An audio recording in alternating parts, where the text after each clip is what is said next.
Bonjour et bonsoir à toutes et à tous et bienvenue dans le Fantasticast, le podcast qui, une fois sur de temps en temps, vous parle de cinéma fantastique. Je suis Corentin et bien évidemment Roman est là. Comment ça va? Mais ça va bien et toi?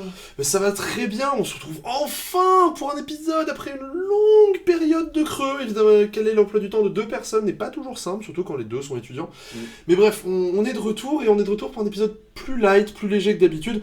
On va pas vous parler de ces films, on va vous parler de beaucoup plus et en même temps avec un petit peu moins de détails, dirons-nous, puisqu'on va vous parler de films d'exorcisme. Alors l'épisode était à la base prévu à l'occasion de la sortie de l'exorciste Believer, pardon, sorti il y a maintenant quelques mois. Dévotion en France. Dévotion en France, exactement. Mais voilà, du retard, et finalement on va pouvoir en parler finalement à froid, ce qui finalement est peut-être la meilleure façon de parler de cette merde.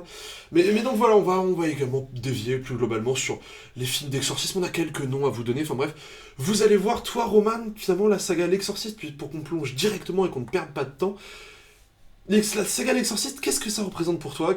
Comment tu l'as découvert? Qu'est-ce que cette saga est pour toi? Et bah, comme tout le monde, je l'ai découverte avec le film de Friedkin. C'est-à-dire que je connais pas. Personnellement, je connais personne qui l'a commencé avec autre chose. Je découvre le film, j'ai 13 ou 14 ans. C'est un été chez mes grands-parents parce que mon père ne veut pas que je voie le film seul. Ça peut se comprendre, remarque, mais donc je le vois avec mes grands-parents et. En vrai, je trouve ça sympa, mais quand même un peu beaucoup chiant. En même temps, le mois de 13-14 ans était encore moins tolérant que maintenant sur tout ce qui est les questions de rythme, tout ça. Bref, j'étais con, je suis toujours con, mais un peu moins. Et donc après ça, je découvre... je me chope un coffret trilogie en DVD. Donc, soit. Je découvre donc le 2 et le 3. Le 2 que j'aime vraiment pas quand je le découvre. Et le 3 que j'aime beaucoup quand je le découvre. Les avis ont un peu changé sur un des films, pas sur l'autre, vous verrez. Et je découvre du coup les deux préquels, donc L'Exorciste au commencement et Dominion, pour l'occasion de ce podcast, et L'Exorciste Dévotion en salle récemment. Bah écoute, de mon côté, L'Exorciste, ça a été un film que j'ai découvert, je me rappelle, un été, c'était post-Covid. J'ai découvert sur le tard L'Exorciste, j'ai longtemps remis, parce qu'en fait, c'est un de ces films sur lesquels on sait tellement de choses avant de le voir qu'on repousse un peu le moment de visionnage. Et que j'ai vu en salle, lors d'une de ses ressorties, et j'avais pris une sacrée claque. À l'époque, je me rappelle, enfin, il y a quelques temps maintenant, mais je me rappelle d'un élément, c'est qu'on entre dans la salle, il y avait pas mal de gens qui parlaient, qui faisaient leur vie pendant le film. Et lors des premières scènes un peu inquiétantes dans le désert, etc., paf, ils ont arrêté de parler à ce moment-là. Je me rappelle de cet effet-là, je me suis dit, ah, quand même, il se passe un truc. Et donc voilà, donc j'ai vu le 2, enfin j'ai vu le 1, j'ai vu le 2 peu de temps après, j'ai vu le 3 très peu de temps après, parce que, enfin je vais en reparler, mais la fausse deuxième suite de l'Exorciste, je suis très très fan de la 9ème configuration. Et ensuite, j'ai longtemps repoussé le visionnage du 4 et du 5, enfin du 4 et du 4,5. Tu vois qu'ils ont des histoires assez cabossées. On vous invite à aller lire sur le sujet, c'est assez passionnant. Nicolas Delage a fait une vidéo dessus. Très intéressante. Et Écran Large a écrit un article sur le sujet. Mais bref, c'est vraiment assez passionnant. Alors, juste un truc, je l'ai pas dit, mais quand je découvre l'Exorciste, c'est la version telle qu'elle est sortie en France à l'époque. La version L'Exorciste 3. Non, pour le 1, je veux dire. Ah, donc la version cinéma, entre guillemets, pas la version Director's Cut années 2000. C'est pas une Director's Cut en fait, c'est la version telle qu'elle est sortie en Europe. C'est-à-dire qu'une version qui dure 2 heures, là où le film original fait 2h10. Et moi je découvre le film parce que mon père avait un DVD qui datait d'avant 2001. Parce que quand le film ressort en France en salle en 2001, il sort dans la version intégrale. Et le DVD de mon père datait d'avant ça. Moi je découvre le film comme ça et plus tard je le découvre, pour l'occasion je l'ai revu en Blu-ray, dans un remaster et en version intégrale. Donc découverte de cette version là pour le podcast en l'occurrence. Mais tant mieux, et récemment du coup L'Exorciste Dévotion que j'ai vu en salle et qui m'a profondément énervé. Et bon évidemment un film d'exorcisme qui en a quasiment autant que les slashers en fait, hein. C'est vraiment un bon gros marronnier. Mais bref, attaquons rapidement. Alors l'épisode va se décomposer en 2 parties. On va d'abord rapidement parler de la sortie de l'Exorciste. On va d'abord rapidement parler de la saga L'Exorciste, en parlant rapidement de chaque film. Le but c'est pas de faire un historique de chaque film comme ce qu'on fait d'habitude, mais plutôt de donner un avis, de discuter rapidement, tranquillement autour de chaque film, pour ensuite aller plus rapidement sur le film d'exorcisme en général. On a quelques noms à donner, on en a même plusieurs à donner. Enfin bref, vous allez voir. Roman, j'ai envie de te demander, toi L'Exorciste, vu que tu l'as revu pour le podcast, est-ce que ton avis a changé? Peut-être est-ce que aujourd'hui tu es plus tolérant à cette proposition de William Friedkin, qui a été longtemps un des films le plus rentables de tous les temps. Je crois qu'il est encore aujourd'hui. Alors, en tout cas, en termes d'horreur, en France, c'est le plus gros succès de l'histoire, même sans compter la ressortie, parce que rien que la ressortie en 2001 fait 1 500 000 entrées. C'est colossal, 1 500 000. Et de base, la sortie. Alors, le film sort en France en 75, je crois. Et en 75, il fait 6 500 000 entrées. On est sur le plus gros succès de l'histoire de l'horreur pour un film en France. À l'international, on est sur le deuxième après ça, le film de 2017. C'est-à-dire que pendant 44 ans, il reste le plus gros succès de l'horreur. C'est monstrueux. Enfin, si s'il n'est pas deuxième, il est troisième. C'est vraiment monstrueux. Et donc, évidemment que je suis plus tolérant maintenant. Après avoir vu évidemment plus de films que quand j'avais 13-14 ans.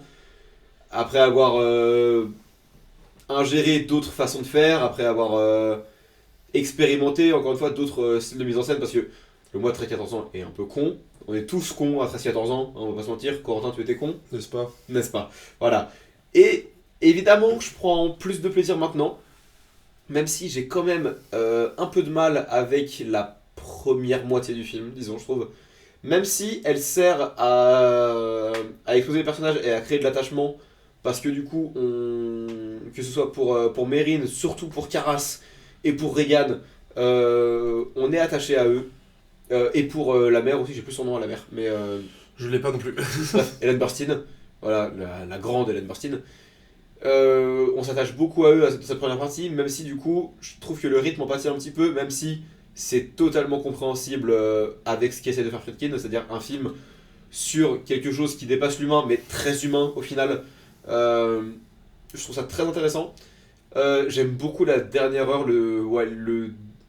les dernières 45 minutes, quoi, le dernier tiers du film. Bah, l'exorcisme en fait. C'est ça, la partie exorcisme qui est, je pense, le pinacle du film. Je pense même pas que ce soit 45 minutes, hein. Je pense même que c'est plus court. Ouais, ça doit être plus court, ouais. Non, parce qu'il y a des pauses en temps aussi, il y a les discussions avec la mère, il y a tout ça. Mhm. Il y a. Bon, alors. Le film a quand même. J'ai la flemme de faire soustraction maintenant, donc. A beaucoup d'années, donc. Divulgachage oblige. Oui, là, on s'accorde le droit de nouveau de spoiler comme des C'est ça. bâtards. C'est une rétrospective sur une saga qui a quand même 73, donc. Qui pour l'épisode le plus récent, alors hormis le tout dernier, l'espèce de Legacy sequel de merde récemment, a quand même plus de 20 ans, donc on se le permet, on se le permet. On se le permet. Ça meurt. Ça meurt beaucoup. Mais donc, ouais, pour ce qu'il essaie de faire, c'est-à-dire créer beaucoup d'attachement sur les personnages, c'est quand même très réussi, surtout quand on sait s'il leur arrive à la fin. C'est-à-dire que ça finit pas bien pour beaucoup de personnages. Mhm. Et sincèrement, j'aime beaucoup la fin. Enfin, la fin, vraiment le dernier tiers du film. Moi, L'Exorciste, c'est un film dont. Alors, je l'ai découvert quand je connaissais pas vraiment l'œuvre de Friedkin, c'est-à-dire qu'à l'époque, j'étais plus innocent. Quoique, je me demande si j'avais pas déjà vu Police fédérale Los Angeles. Moi, je sais que j'en avais vu aucun. Entre-temps, j'ai vu Police fédérale Los Angeles et Sorcerer, les deux en salle. Sorcerer, je l'ai découvert très récemment, c'est-à-dire hier. Mais très très bon Sorcerer. Et Police fédérale Los Angeles, séance présentée par Laurent Duroche. Incroyable. Bah, je suis à peu près sûr. Bah, je sais plus si j'ai vu Police Los Angeles avant ou après. Mais en tout cas, je me rappelle avoir pris une sacrée claque sur le moment. Je me rappelle que dès cette scène d'intro, il y a un espèce de mystère prenant qui s'installe et qui est assez insidieux, où il se passe pas grand chose. Et en même temps, on sent, nous spectateurs, qu'il y a quelque chose qui nous dépasse, qui arrive. Et c'est quelque chose qui m'a vraiment marqué, qui est vraiment resté, qui est vraiment assez prenant, qui m'avait beaucoup marqué lorsque je l'avais vu en salle, donc c'était la version longue. Donc il y avait la scène de l'escalier, etc., etc. Et c'est un film dont je garde vraiment, alors à nouveau, je garde pas tout en tête, c'est pas non plus un film que je mourrais sur une colline pour le défendre, mais c'est un film dont je garde vraiment des images extrêmement fortes, à nouveau, bon évidemment, toute la dernière partie sur l'exorciste, enfin sur l'exorcisme à proprement parler, est vraiment quelque chose qui m'a profondément marqué, le reflet de Pazuzu dans le miroir, la scène de l'escalier, etc. Même les flashs de Pazuzu, en fait, tout au long du film. Ah oui, c'est vraiment des images qui restent marquées, avec tout le discours de Friedkin qui est vraiment un... Enfin moi, c'est vraiment un film qui m'intéresse plus théoriquement que ce que je peux y être attaché, on va dire, émotionnellement. C'est-à-dire que c'est un film que j'adore décortiquer, j'adore lire des choses dessus, j'adore apprendre des choses dessus, mais je sens pas forcément le besoin de le revoir, on va dire, régulièrement. Et en témoigne tout simplement le fait que Je pense lui préférer le 3, que Moi je aussi. trouve un peu plus didactique, un peu plus, je vais pas dire plus fun, c'est pas vraiment le terme, mais on va dire plus cinématographique. J'allais y venir quand on allait parler du 3, mais évidemment, enfin, effectivement, je préfère le 3 aussi.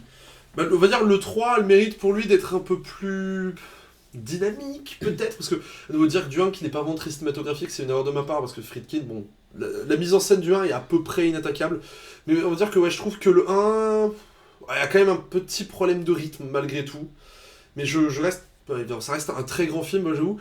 Je passe assez rapidement dessus parce qu'en fait ça fait partie de ces films un peu comme Zombie de Romero ou je sais pas 2001 de Stanley Kubrick. Il y a tellement de choses qui ont été dites, j'aurais presque peur de bafouer un héritage déjà mis en place que de vraiment tenter d'ajouter vraiment quelque chose. Donc je propose qu'on place le fait que le 1 est un chef-d'œuvre, ça c'est un fait, c'est un film qui a marqué l'histoire du cinéma évidemment, et qu'on passe sur le 2.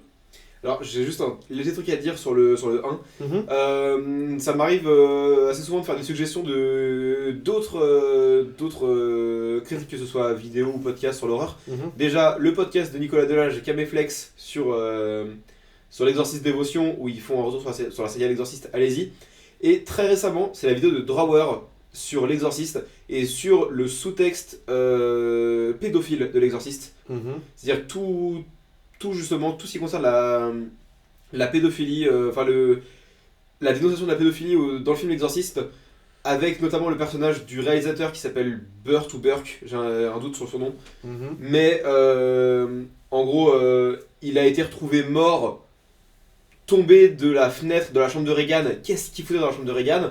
C'est un mec qui parle beaucoup de cul pendant tout le film, enfin, pendant tout le début du film où il est encore vivant, et et il y a tout ce sous-texte-là qui peut aussi dénoncer Hollywood, d'une façon, vu qu'il est réalisateur. Et l'église catholique, hein, et voilà. disons-le. Ça, ce sera pour le 2. Et ça, je renverrai, je le fais maintenant, tant qu'à faire, à la très bonne vidéo de Az l'épouvantail sur l'Exorciste 2. Vraiment, allez-y, parce que c'est un regard qu'on n'a pas l'habitude de voir sur ce film. On y viendra en temps voulu. Mais Et après, sur toute la saga, il y a l'excellent podcast d'écran large en 2 parties sur toute la saga en général, auquel on peut également vous renvoyer. Mais justement, sur le 2, donc, qui était réalisé par John Boorman. ouais, Alors, John Boorman, qui est un très grand réalisateur américain, qui a fait le chef-d'œuvre Délivrance. Excalibur. Excalibur, là, c'est lui qui a fait La Forêt d'Émeraude aussi, je crois, qui est un crois. très bon film. Mais voilà, alors, le 2, alors, je l'avais découvert rapidement après le 1, et mon premier réflexe a été de se dire, mais qu'est-ce que c'est que cette merde? Moi aussi. Et dans les faits, en fait, c'est un film que je trouve très particulier. C'est-à-dire qu'il y a quelques images à nouveau qui me restent, à nouveau les images de découverte du temple, certaines images de confrontation mentale entre guillemets entre Regan et d'autres personnages. Mais pour moi, tout le problème du film repose sur le fait que l'actrice de Regan n'est pas bonne en fait. L'actrice de Regan est très mauvaise. Et quand on essaie de te faire reposer tout un film sur ça, y compris un film émotionnellement parlant, enfin, quand on essaie de te faire reposer le cœur émotionnel du film sur une actrice aussi médiocre, bah, le problème c'est que ça ne tient vraiment pas. Et il reste quelques images, mais j'avoue que L'Exorciste 2, moi c'est un film que je n'aime pas beaucoup. Alors, c'est un film que j'aimais pas beaucoup quand je l'ai découvert. Et alors, j'ai vu la vidéo de Az avant de le revoir. Et Moi je l'ai pas encore vu, j'avoue. Alors, du coup, c'est une vidéo où il parle de tout, bah, encore une fois de pédophilie. Encore une fois, mais cette fois du point de vue de l'église. Et avec en fait la pulsion, toute l'histoire de la lutte entre nos pulsions de bien et de mal à l'intérieur de nous. Je suis pas d'accord avec tout, ça c'est sûr et certain. Mais si on regarde le film avec ce prisme-là, ça a vraiment un sens, surtout quand, encore une fois, il est question d'enfants possédés. C'est très. Enfin, dans la série Exorciste, on a assez souvent des enfants, que ce soit dans le 1, dans le 2 ou dans les deux préquels, et dans Dévotion. Il n'y a que le 3, il n'y en a pas. Mhm. Mais c'est quasiment tout le temps des enfants possédés, et c'est pas pour rien quand on connaît le passif de l'église catholique. Après, oui, le 2 a de gros problèmes, et le fait aussi que Linda Blair refusait catégoriquement de se faire maquiller sur le 2. Ah bah ça aide pas. Voilà. Non mais en fait le problème que j'ai avec le 2 c'est qu'il part sur un point de vue super original et vraiment qui peut apporter un certain dynamisme. À nouveau l'idée de retrouver dans le passé de Linda Blair et de Regan et donc d'aller dans une espèce de confrontation mentale entre cette ancienne possédée et un prêtre. Mais elle en fait vraiment rien, elle en fait pas grand chose, enfin le film en général en fait pas grand chose et donne un espèce, ouais vraiment pas de nanar mais de film très imparfait, je veux dire. En fait, c'est. Je sais que sur le film, enfin, j'avais lu sur le film qu'ils avaient eu une liberté de production totale, et quelque part, ça m'étonne vraiment pas. J'ai l'impression de voir quelqu'un qui a pas du tout été accompagné, qui avait une espèce de folie créatrice totale. Bah, enfin, c'est simple, mais à titre de comparaison, il sort à peine 4 ans après le premier L'Exorciste, ce qui était très rare à l'époque. Hein. L'Exorciste 1 c'est 73. Aujourd'hui, c'est monnaie courante. Oui, mais on parle de 70, c'est-à-dire que le premier c'est 73, le 2 74, 77, vraiment très rapproché. Ouais, mais du coup, ce qu'il en reste, c'est un espèce de produit où. Enfin, honnêtement, on comprend pas grand chose à l'histoire. En tout cas, moi, j'avoue, j'ai pas tout compris.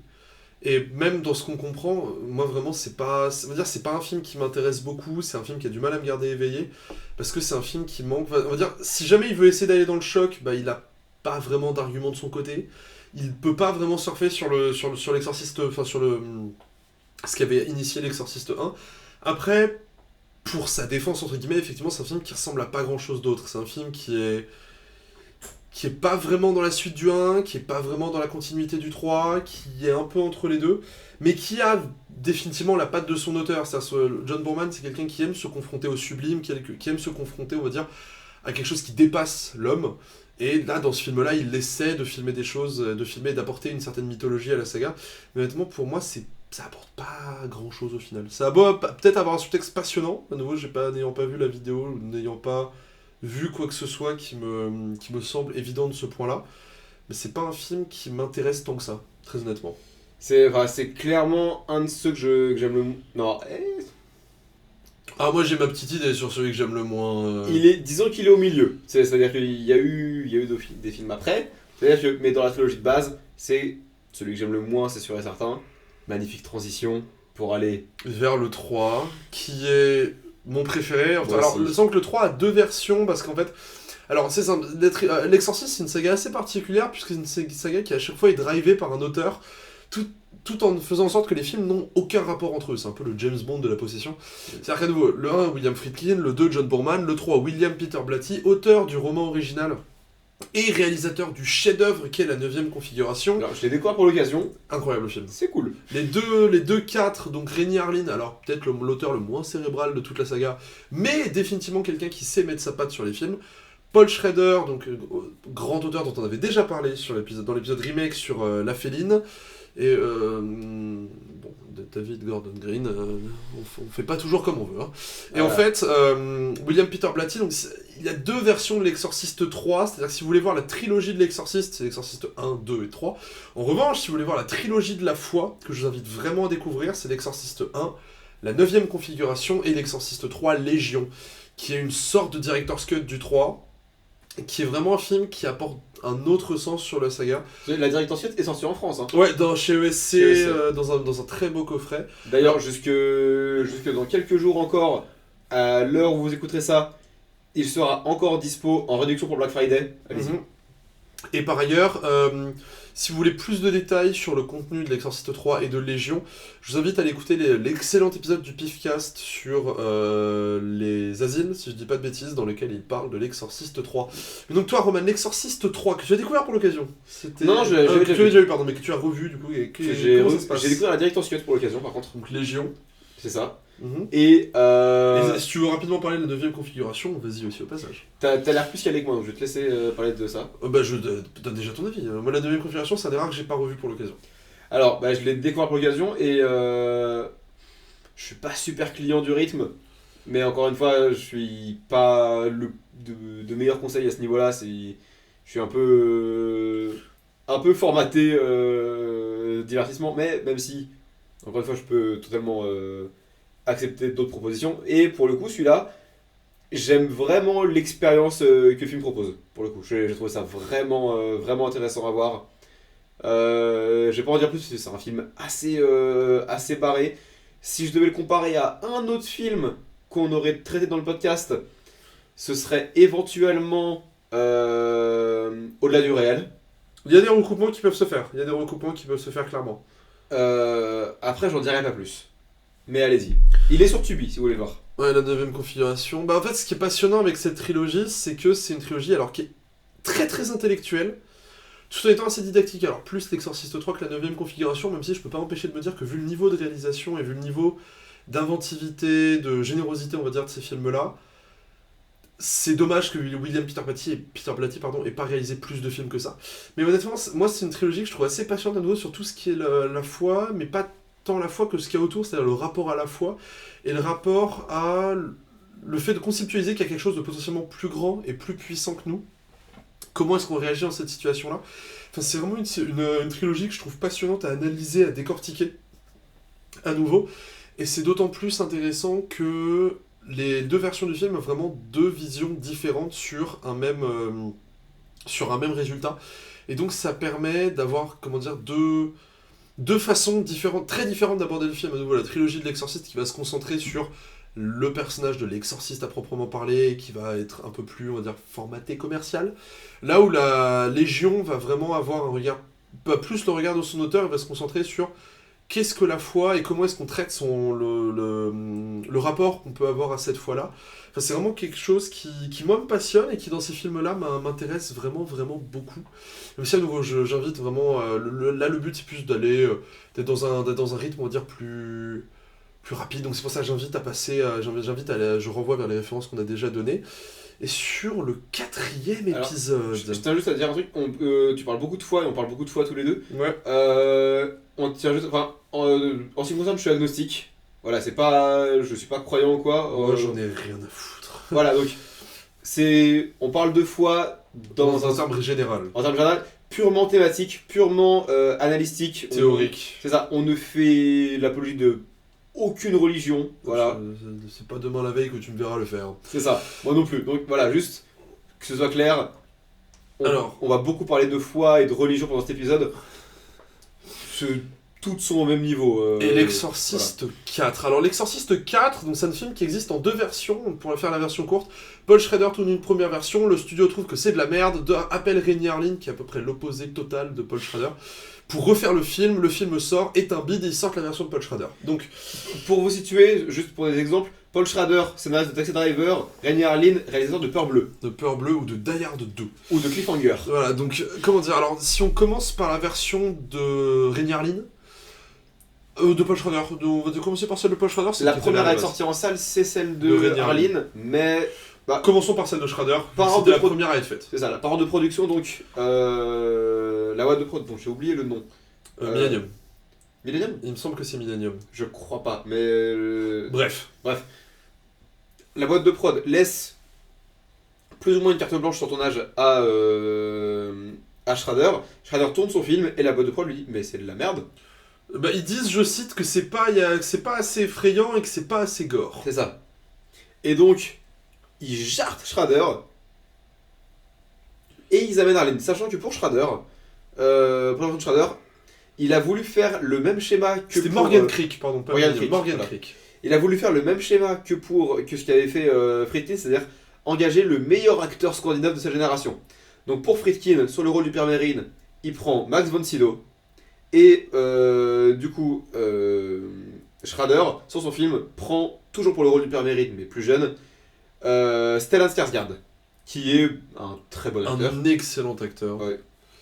En fait, moi, ce que j'aime... En fait, la version de Paul Schrader... Alors, on va la comparer indirectement à celle de Harlin, même si je pense qu'on appuiera la comparaison plus tard, mais la version de Paul Schrader, sur le papier, elle a tout pour me fasciner. À nouveau, ce personnage qui a tout perdu, qui est en quête de rédemption, etc.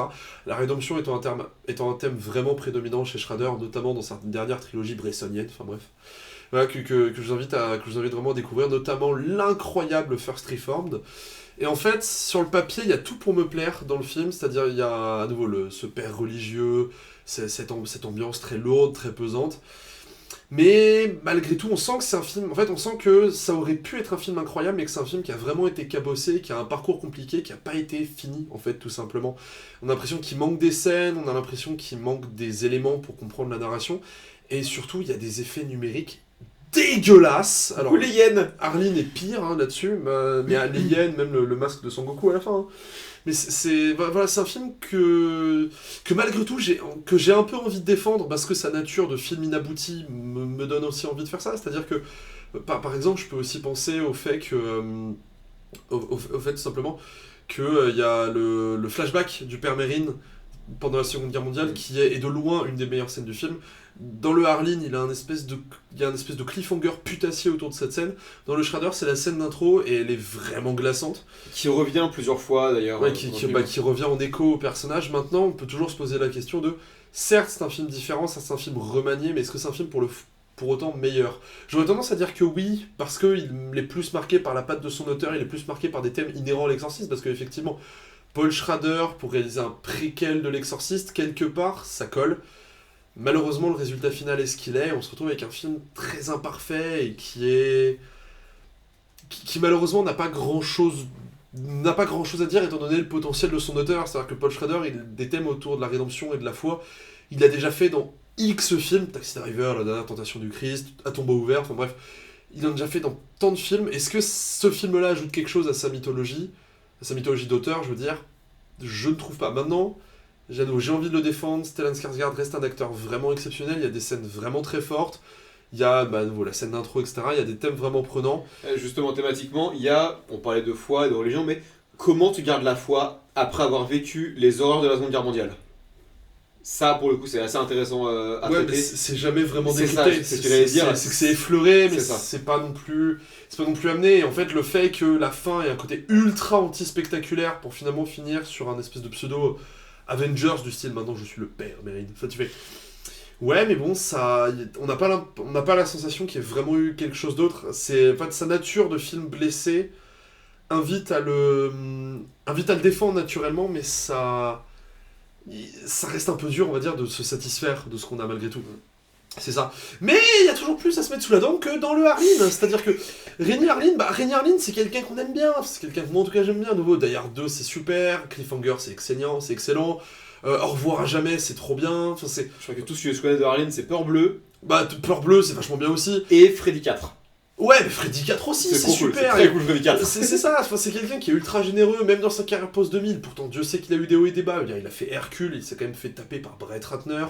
Il a fait Dyatlov Pass, qui est un des pires found footage qu'il y a eu dans les années 2000, et pourtant il y en a eu des très mauvais.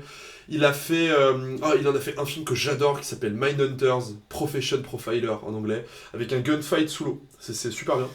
Mais non, en vrai, avec un espèce de scream avec des profilers, enfin, c'est vraiment trop bien. Mais tu m'en dirais, mon salaud. Ah, mais c'est super. Mais en fait, voilà, c'est quelqu'un qui est assez généreux, mais qui est, faut le dire, assez bête. Et en tout cas, dans ses films. Et en fait, là, le problème de l'exorciste, c'est que soit il a des super idées qui sont bâclées par une technique qui est pas au niveau, soit il a des idées de merde. Et en fait, par exemple, alors qu'est-ce qu'on peut retenir de ce film? On peut retenir une image d'intro trop bien, avec ce chant de croix inversée qui est assez marquante, mais la technique numérique est dégueulasse. Alors, j'ai tapé rapidement des effets spéciaux sur le Shredder, sur le Harleen, ils sont bien pires. Et en fait, on se retrouve la scène d'attaque des Yels. Ah, la scène d'attaque des Yels, c'est cataclysmique. Les effets gore, il y en a des sympas, mais global, c'est vraiment pas Jojo. Le combat, genre, c'est simple. Si vous avez toujours rêvé de voir Matrix 3 sans le talent, c'est ça. C'est dans l'Exorciste 4, enfin, c'est dans l'Exorciste au commencement. Vous avez globalement le père Karras qui fait des Kamehameha contre des démons. C'est vraiment ridicule. On a la délicieuse écriture du personnage féminin qui est merveilleuse. On vous invite d'ailleurs à voir les affiches françaises qui, en plus d'être médiocres, spoilent tout le twist du film, enfin twist entre guillemets. On a un twist ultra maladroit sur la Seconde Guerre mondiale, on a un rythme complètement bâtard, on a une vision de la colonisation qui est particulière. Enfin, c'est un film qui est américaine, disons. Ouais, mais qui a beau être amusant malgré tout, parce que ses excès gore sont... Les exécutifs voulaient un film plus gore, on peut pas le nier, que le film est effectivement beaucoup plus sanglant. Maintenant, ce qu'il en reste, c'est quand même vraiment pas terrible, quoi. C'est mieux que d'autres films de son auteur, à nouveau. Renny Harlin, j'ai vu The Misfits, là, il y a quelques mois, avec Pierce Brosnan, qui est une grosse merde. Donc, enfin, le film, pas tant Pierce Brosnan. Mais voilà, il est aux commandes de la prochaine trilogie The Strangers, pourquoi pas. Mais là, faut admettre que le film, c'est... Strangers, les Home Invasion. Le Home Invasion, oui, il y a une nouvelle trilogie, c'est lui qui la réalise. Je savais qu'il y avait une trilogie qui arrivait, mais je savais pas que c'était lui. Si, c'est lui qui fait les trois. Mais donc là, et on se retrouve avec un film qui est quand même pas terrible. Hein. Ouais, alors, juste pour un truc, il y avait un truc assez intéressant chez le Shredder qui est totalement autour de Harleen. C'est le fait que la possession te guérisse. C'est-à-dire que t'as un personnage qui est malade au début, qui se fait posséder, qui va mieux, genre dont les problèmes physiques sont soignés, mais pas tuer le diable. Et encore une fois, la thématique de la foi, encore une fois, c'est l'âme est traitée par un bourrin. non, mais c'est le diable est forcément plus tentant. Voilà. Mais Pour citer un grand sage Albus Dumbledore, bientôt il incombera toujours de choisir entre le bien et la facilité.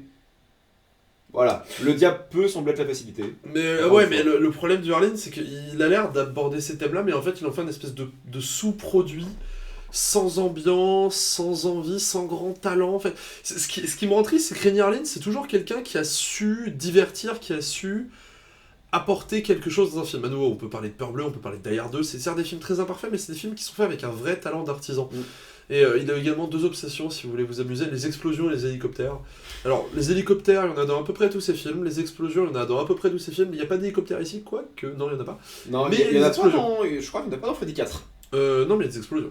Oui, par contre, il réussit à foutre un hélico dans un film de requin. Oui, il y a tout à la fin, toujours, il y a mis toujours. Mais c'est ça, et en fait là, j'ai vraiment l'impression d'un film qui est complètement bâtard, qui à nouveau qui est synonyme qui témoigne de sa production, et qui n'apporte vraiment rien, qui a une scène gore sympa, avec ceux qui attaquent l'enfant, qui se font désarticuler dans tous les sens. Mais ouais, ça reste pas grand chose, quoi. Est-ce que j'ai envie de sauver le film pour ça ? Non, en fait, non, vraiment pas. Et moi honnêtement, c'est vraiment pas un film que je trouve très intéressant, et c'est un film qui est certes amusant sur le coup, parce que Renny Harlin, donc ça reste toujours un peu rigolo, mais ça apporte vraiment pas grand chose, et plus que pas grand chose, ça apporte, comment dire, c'est très limité, ne serait-ce que par sa production, c'est-à-dire que naturellement, un scénario écrit, en tout cas fait et écrit pour et par Schrader, si c'est Renny Harlin qui le prend en main, on va pas aller loin en fait, on va vraiment pas aller loin. Bah ouais, c'est-à-dire que, typiquement, je pense que Stahelski est très bon pour Stahelski si on lui file un scénario de... Un scénario intelligent. Non.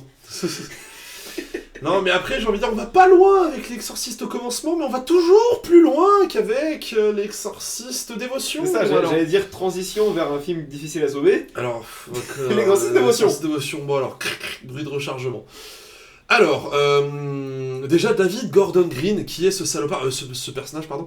Alors, c'était quelqu'un qui s'est illustré par la merveilleuse sphère du cinéma indépendant américain, et qui s'était fait repérer avec Joe, qui s'est déjà fait repérer un petit peu avant, mais qui avait eu sa vraie mise en lumière avec Joe, sorte de drame rural avec Nicolas Cage, un peu pédant vis-à-vis des gens de la campagne, mais pas tant que ça. Bon, alors il avait auparavant fricoté avec la mafia Seth Rogen, donc bon, déjà moi il part construit sur un cimetière indien. Avec Pineapple Express. Voilà, quelle chance, mais. Je ne sais pas le film, mais je l'ai vu défoncer. Donc... C'est un cauchemar. Peut-être qu'à revoir à Jean, c'est un cauchemar. Et donc voilà, ensuite il avait fait la trilogie Halloween, qui était rigolote, notamment par ses excès. Moi ce qui me fait toujours rire, c'est que dès le 1, il témoigne littéralement qu'il n'a pas compris Michael Myers. Mais le film s'en sort parce qu'il est à peu près rigolo.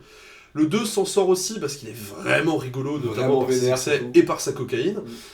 Le 3 propose autre chose. C'est compliqué, c'est de loin le plus faible, mais pourquoi pas. Le 3 a beaucoup divisé. Je sais que nous deux, on est dans le camp en fait, j'ai tendance à me dire que pourquoi pas. On va dire que vu les niveaux auxquels était allée la saga, autant essayer de l'amener vers autre chose. Tout n'est pas réussi, mais au moins ça a le mérite d'apporter autre chose. On n'est pas sur Busta Rhymes qui lève les couilles de Michael Myers. Voilà, c'est ça. Et donc, il se retrouve aux commandes de cette trilogie L'Exorciste. Alors, trilogie déjà commandée, parce qu'il y avait il y a Believer, Deceiver, Redeemer, enfin bref, il y a déjà des noms à la con qui ont été trouvés. Et en fait, on se retrouve avec ce film, alors, qui s'était fait défoncer dès sa sortie. On dirait la saga Resident Evil, tellement les titres n'ont pas de sens. Voilà, on est quand même allé le voir en se disant, allez, pourquoi pas, après tout, on peut essayer de le sauver. Et quelle fut notre joie, alors partagée j'imagine, j'attends ton avis, mais que de se retrouver devant une grosse merde en fait. Alors bon, à nous on essaie vaguement de sauver les précédents, hein, mais comment dire, jumpscare tout pourri, Avengers de la foi, de merde à la fin, montage dégueulasse, absence totale d'idées, Ellen Burstyn qu'on ramène pour n'avoir pas grand chose à faire... cette logique de merde, de legacy sequel, de toutes les suites ne valent rien, c'est moi la vraie suite. Enfin, vraiment, quel cauchemar, c'était, je pense, et de loin, un des pires films que j'ai vu cette année. C'est vrai, en fait, moi j'ai envie de redonner sa cocaïne à David Gordon Green et lui faire, mais redonne-moi à nouveau un peu de rigolo, quoi. Quitte à faire n'importe quoi avec l'exorciste, fais n'importe quoi fun. Ouais, ça, je sais pas, amène un petit peu de gore, amène un petit peu de fun, mais honnêtement, y a rien dans ce film. On te vend l'idée d'une double possession pour finalement te faire absolument rien. On te vend l'idée de si jamais ça arrive à un athée, qu'est-ce qui se passe? Bah, pas grand chose de différent finalement. Enfin, vraiment, je trouvais que c'était un cauchemar. Il y a une scène qui surnage vaguement, qui est une scène d'examens médicaux, qui est un peu dérangeante, qui rappelle un peu le 2. Et qui rappelle le 1 surtout. Le 1, il y a beaucoup de scènes à l'hôpital, justement. T'as cette scène où Reagan se fait faire Oui. des prélèvements de sang, et t'as toute la giclée de sang. Et alors, franchement, c'est pas grand chose à l'échelle du cinéma d'horreur. C'est-à-dire que on a eu Necromantic qui vient de sortir récemment en Blu-ray et dans quelques projections. Quel plaisir. Voilà. Mais c'est pas grand chose à l'échelle de l'horreur. C'est-à-dire que la même année, à peu près au moment, il y a Blood Twist qui sort. On n'est pas très loin de Black Christmas non plus. Donc, bref. Mais, dans le contexte où ça arrive, c'est-à-dire un milieu médical. Une grosse giclée de sang, ça fait son effet. C'est ça. Là, on a la version petit bras du truc, on a un remix tout pourri de Tubular Bells. Enfin, en fait, ce qui m'emmerde avec ce film, plus que sa simple qualité de film médiocre, c'est vraiment le fait qu'il y a 400 millions, je crois, qui ont été dépensés pour les droits de l'Exorciste. Ouais, pour les droits, ouais. Pour faire un film sans saveur, sans intérêt, qui se pose ensuite d'un des films les plus intelligents et les plus commentés et commentables de l'histoire du cinéma d'horreur. Je pense que ça donne un film sur lequel il n'y a rien à dire en fait. Avec Massacre c'est peut-être un des films dont on a tiré le plus de bouquins, le plus d'interprétations, le plus de relectures. Voilà, et je trouve ça presque triste, enfin non, je trouve ça plus que triste de me dire que ce film-là est la suite, enfin se veut la suite d'un des grands classiques du cinéma d'horreur. Enfin moi je comprends pas cette logique. J'espère soit que David Gordon Green va changer intégralement de direction pour la suite, soit qu'il va tout simplement être éjecté. Mais honnêtement, c'est... Soit qu'il va se faire posséder par Friedkin, comme il l'avait dit avant de mourir. C'est une interview excellente, mais c'est... Enfin, moi, ça me brise le cœur de voir un film aussi fade, en fait. Et même Ellen Burstyn a l'air de le savoir, puisqu'elle a dit qu'elle revenait pour l'argent. Ça se voit à l'écran, donc quelque part tant mieux pour elle. Elle s'est fait un beau paquet de thunes, mais... Moi, honnêtement, c'est un film qui m'a déprimé et qui m'a vraiment énervé, en fait, de voir ce film-là et de me dire... Ça, c'est la proposition... mais mainstream du film d'exorcisme. Enfin, vraiment, c'est vraiment un film qui m'a vraiment énervé, vraiment. Et qui, en plus de m'avoir énervé, bah, surtout déprimé, en fait. Bah, c'est ça, c'est-à-dire que, déjà, on essaie de traiter l'exorciste soit au mieux comme une franchise de slasher où on te fait revenir les Final Girls des films d'avant, au pire, bah, comme une scène post-générique de série Marvel lotière. Voilà. Ouais. Genre She-Hulk. Ouais, et encore, je pense que je préfère She-Hulk à l'Exorciste, parce que moi, She-Hulk, c'est à peu près rigolo. Là, enfin, nouveau, l'Exorciste, y a rien à dire, c'est fade, c'est vide, c'est sans intérêt, c'est sans volonté, c'est sans talent, enfin... Vraiment, enfin, de loin, je trouve que c'est le pire de la saga, parce que quand bien même le 2 est pas terrible, au moins il a son auteur derrière pour à peu près driver et amener quelque chose qui soit au moins unique dans ce qu'on peut dire, en plus d'avoir la musique d'Ennio Morricone qui est excellente. On a l'Exorciste 4, l'Exorciste au commencement, il est certes pas bien, mais au moins Erin Yarlin est généreux et c'est à peu près rigolo. L'Exorciste de Dominion, c'est peut-être pas terrible, mais au moins Paul Schrader est derrière, donc ça assure un minimum de cohérence théorique. Là, il y a que dalle, quoi. Il y a vraiment, vraiment que dalle. Et puis à la fin, quoi, les Avengers de la religion, enfin non mais c'est ridicule. Ça, puis ça te fait revenir, alors, on divulgage, on n'hésite pas, on a prévu en début d'épisode de toute façon, le retour de Reagan. Quelle merde, quel enfer. Voilà, c'est de ça dont je parlais quand je parlais soit au mieux de slasher, au pire de scène post-générique de série MCU. C'est-à-dire que vraiment, ça te fait revenir une des icônes du cinéma d'horreur en mode c'est... C'est Captain Marvel en fait. C'est ça, c'est-à-dire que, genre, Reagan n'est pas à traiter comme Laurie Strode, parce que les deux ne veulent pas dire la même chose, parce que les deux n'ont rien à voir, n'ont absolument rien à voir. Enfin, c'est vraiment un cauchemar. Les Legacy Sequels, c'est bien un enfer déjà. Enfin, déjà, la logique est un enfer et les films le sont pour la plupart. Donc là, on se retrouve avec ça. Enfin, où est-ce qu'ils veulent aller après ça en fait? Peut-être bientôt un épisode Legacy Sequel. Non, vraiment pas. Vraiment pas. Là, je mets un droit de veto, claque. Non. Tu veux pas parler de Scream 6? Non. Non, mais en plus pour le Scream 7, les deux se sont fait virer. Donc non. Alors, il y en a une qui s'est fait virer. Donc et l'autre qui est partie. C'est ça. C'est-à-dire que l'actrice qui joue Sam Carpenter. Melissa Barrera. C'est ça, Melissa Barrera. s'est fait virer pour avoir ouvertement soutenu la Palestine. Gros soutien à elle, se faire virer pour se partager ses convictions, C'est ça. c'est interdit dans certaines entreprises. Pas Comment ça tu oses dénoncer un génocide? Comment ça tu oses parler d'un crime de guerre? Comment ça, chef? Comment ça? Et Jenna Ortega, en soutien Voilà. à son ami, a décidé de quitter la franchise. Voilà, Ça va être marrant, donc, la franchise sans personne pour la driver. Ça va c'est vraiment con être parce fun. que c'était au moment où un réel intéressant arrivait à la saga. Non, ça va vraiment être fun. Moi, j'attends le moment où ils vont dire non, mais ils sont pas partis. C'est une décision commune. Non, ils sont partis. L'une s'est fait virer, l'autre. Enfin, ça, ou alors quand le studio va perdre ses couilles, il va faire non, mais en fait, revenez, s'il vous plaît. Enfin, vraiment, c'est ridicule. Bref. Mais quand même un peu curieux de voir ce que Landon va réussir à faire avec ça. Ah bah avec ça, rien. Ouais. Je te le donne en mille, rien. Si jamais t'as pas d'acteur pour driver ta saga, qu'est-ce que tu vas faire? Et là, c'est con, les Final Girls commencent à avoir de la profondeur à partir de la fin du 6. Ah, quel champ, ouais, quelle profondeur. Bref, Scream 6, on divague. Vague. Mais bref, si on va sur les films d'exorcisme, on est déjà à 40 minutes, le but c'est de faire autour d'une heure rapidement. Commençons par sortir les balles, armer les bombes et faire péter la dynamite. Est-ce que tu as des grosses merdes à nous partager, vraiment des bonnes grosses purges? Alors, je peux démarrer les dossiers secrets du Vatican. Alors, celui-là, je l'ai pas revu depuis la salle de ciné. Bah en fait, ce qui est fabuleux avec... J'avais 14 ans, je trouvais déjà que c'était de la merde. Bah en fait, j'invite à ne pas voir la VF, parce que déjà, Margot Robbie, qui se fait aider par Michael Peña, qu'on essaye de nous vendre dans un rôle sérieux, faut concevoir. Mais... Alors, Margot Robbie, la VF de Margot ouais, Robbie. la VF de Margot Robbie, pardon. Alors, en fait, c'est réalisé par Mark Neveldine. Alors, Neveldine, on s'en rappelle, enfin, en tout cas, moi, je m'en rappelle pour avoir réalisé 2 films que j'aime énormément, qui sont Hypertension 1 et 2. Il se présentait à l'époque comme une espèce d'excroissance dégénérée sous coke de la culture MTV. Et faut admettre que Hypertension 1 et 2, derrière la vulgarité sans limite du film, c'est quand même super fun, et vraiment... Il y a une patte derrière, il y a quelque chose, il y a une énergie qui se dégage, et vraiment, c'est assez cool en fait comme film, et c'est de loin les meilleurs Jason Statham. Et d'autres s'en rappellent pour Ghost Rider 2. Voilà, bah Ghost Rider 2 qui est une grosse merde avec Christophe Lambert dedans, faut pas oublier, mais qui est vraiment une bonne grosse Christophe merde. Lambert et Idris Elba aussi. Hein. C'est vrai, Idris Elba qui tente de lancer sa carrière, le pauvre. Mais vraiment qui est vraiment une grosse merde. Ensuite, lancer, c'est vraiment genre, les autres ont des canons, lui il a un lance-pierre. Vraiment, c'est.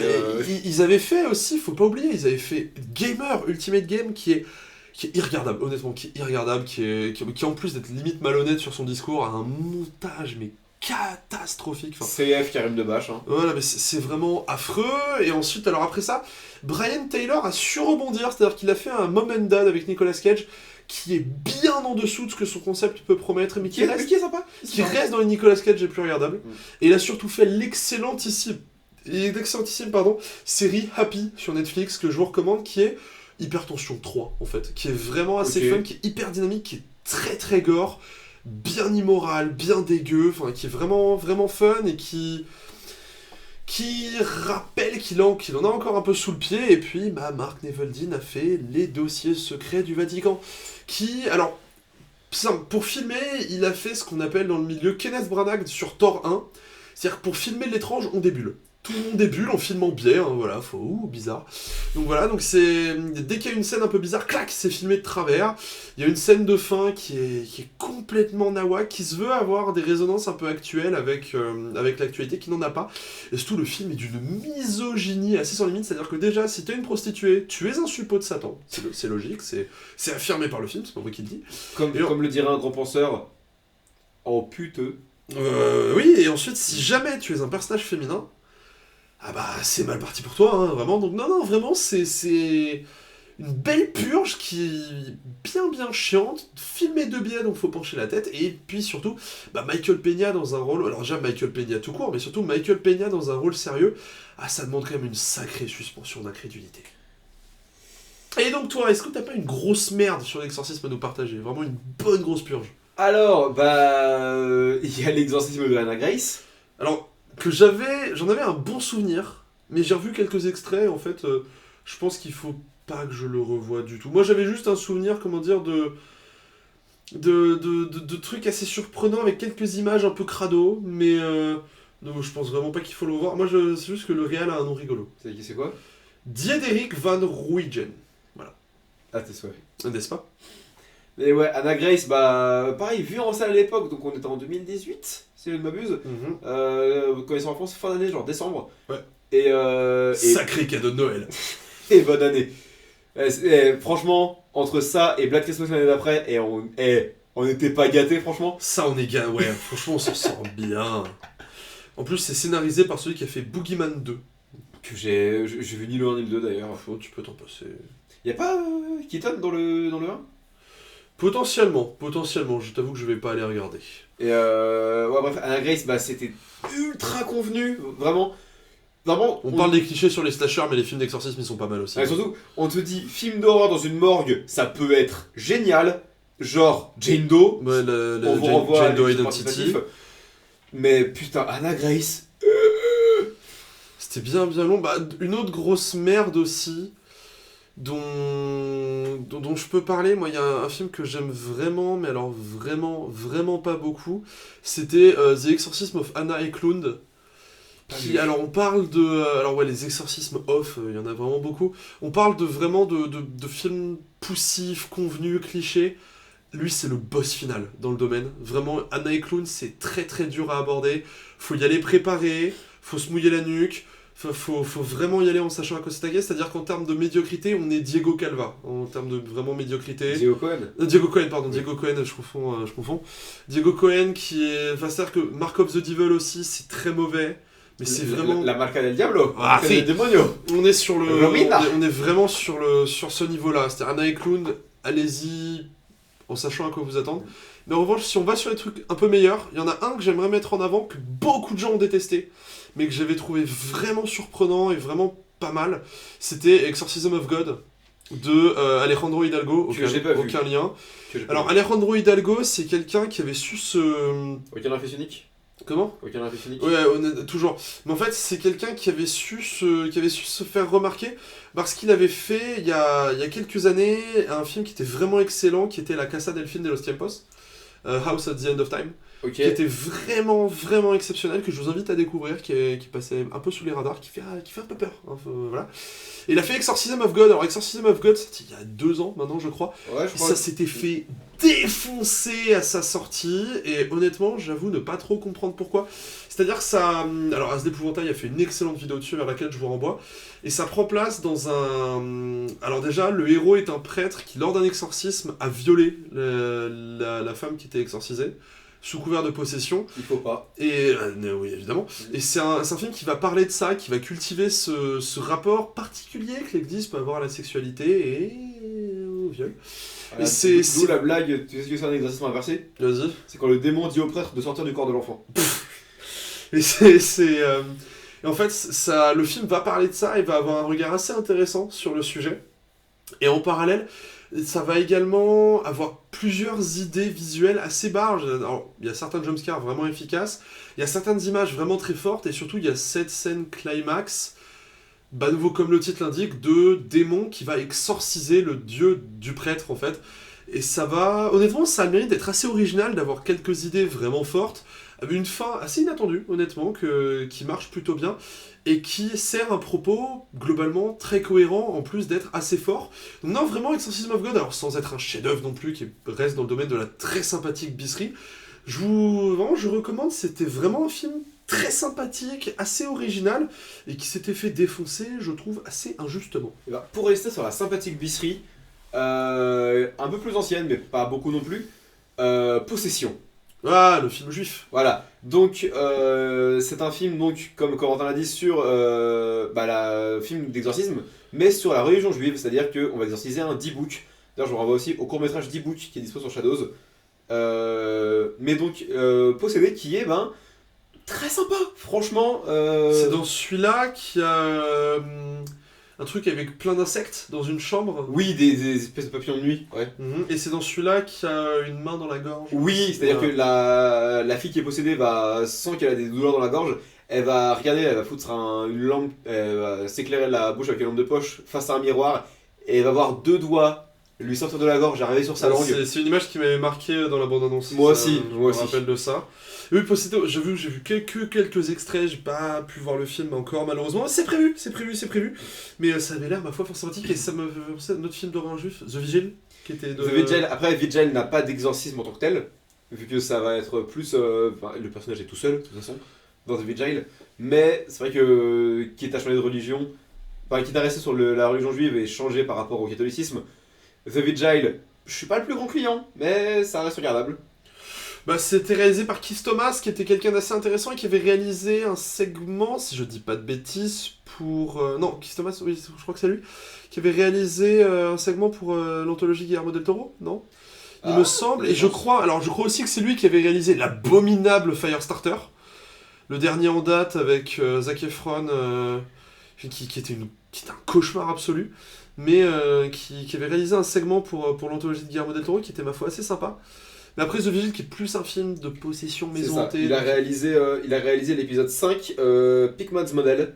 Oui, bah qui était super, qui était avec Crispin Glover, qu'on voit trop rarement, et donc déjà le court-métrage mérite l'attention juste pour ça. Crispin Glover, alors, un film que j'ai découvert cet été totalement hors sujet, mais j'ai découvert Charlie's Angels cet été. Alors c'est le 2 le chef-d'œuvre. Le 2 il est trop bien. Alors j'ai découvert les 3 pendant l'été. Ah ouais, 2. Non, 2. Mais vraiment, le personnage de Crispin Glover...